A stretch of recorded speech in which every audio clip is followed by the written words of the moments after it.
Welcome to The Explainer. Today, we're going to talk about SEO, Search Engine Optimization.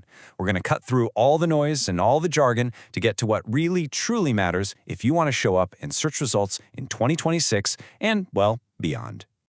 So let's just kick things off with a big question. For years, right? SEO has felt like this complex, hidden game, a kind of dark art full of secret tricks. But what if the real strategy, the actual secret, is way simpler and a lot more human than we've all been led to believe? Okay, so to really get where we are today, we've got to take a step back and look at what SEO used to be. It was a completely different world, one where the goal was to outsmart the system, not actually help the user. You know, back in the day, it was literally all about these technical tricks. We're talking about stuffing a web page with hundreds of keywords or buying up all sorts of spammy links to fool the algorithms. But wow, those days are long gone. The game has completely changed. Modern SEO is all about understanding what a user actually wants, creating amazing content, and making a real impact on your business. And I really want to be crystal clear on this. Trying to use those old tricks today, it's not just a waste of time, it's actually dangerous for your site. Google's algorithms have gotten so smart that they're now specifically designed to find and punish those old manipulative tactics. You could even get your site completely wiped from the search results. So, if it's not about all these sneaky tricks, then what is it all about? Well, the answer, it's all about understanding what Google is actually trying to do. What is the real goal? This right here, this is probably the most important concept you need to grasp for modern SEO. Think about that for a second. Google's job isn't to rank your website. Its job is to find the most helpful, the most relevant, the most trustworthy answer to whatever a person just typed into that search box. It completely flips the script. It's not about you, it's about the searcher. And this whole idea is what we call search intent. It's the why behind every single search. Let me give you an example. Let's say a company sells running shoes. The old way might be to write a blog post called Our New Shoe Models, right? That's focused on them. But focusing on search intent means you'd write a post called The Best Running Shoes for Beginners in 2026. See the difference? That's aimed squarely at the user's goal. Matching your content to that specific intent, that's how you win today.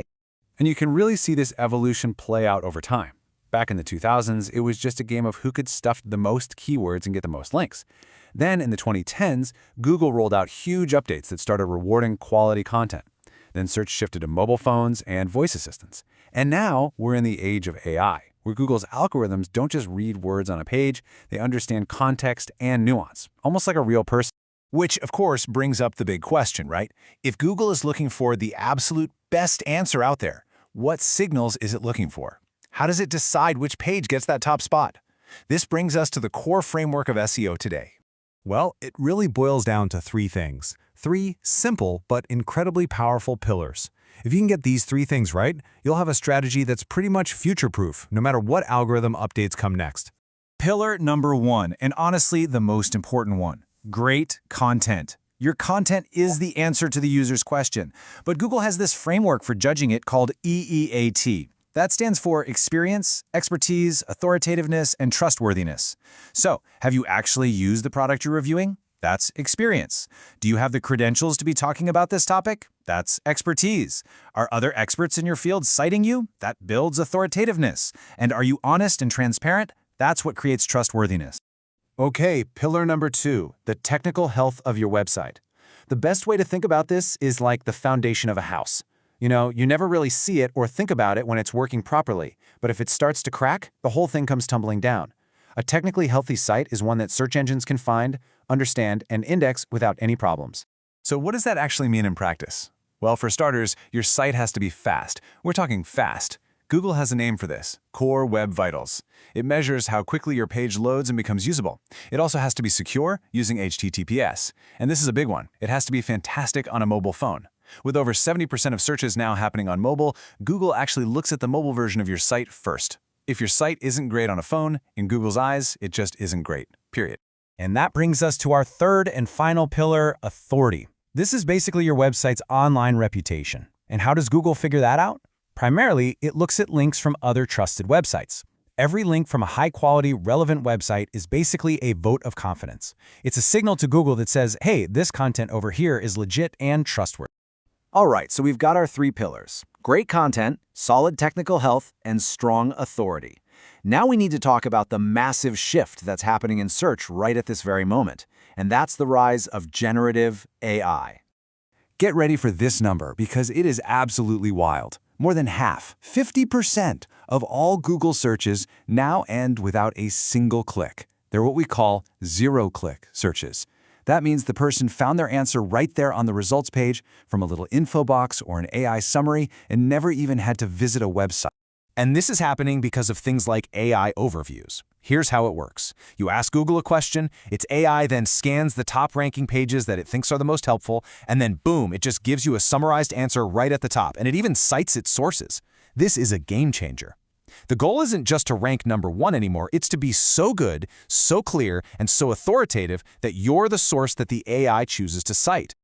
Okay, so with everything changing so fast, from focusing on user intent to these new AI overviews, what's the one thing you should focus on?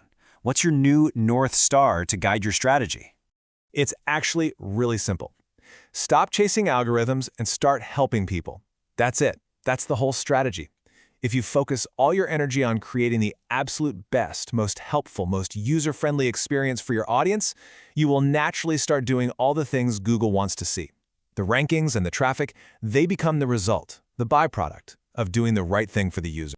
And this next quote just hits the nail on the head. Traffic is vanity. Conversions are victory. I mean, think about it. Who cares if you get 1 million visitors if they all leave in 2 seconds because they didn't find what they were looking for? That's just a vanity metric. The real victory is when someone finds your site, gets their answer, solves their problem, maybe even becomes a customer. That's the real business impact we talked about way back at the beginning. So I want to leave you with one final question to really think about. Take a hard look at your own website, your own content, and ask yourself this: is this thing built to rank or is it built to help? Because the answer to that question, well, that's going to determine everything about your success in 2026 and for a long, long time to come.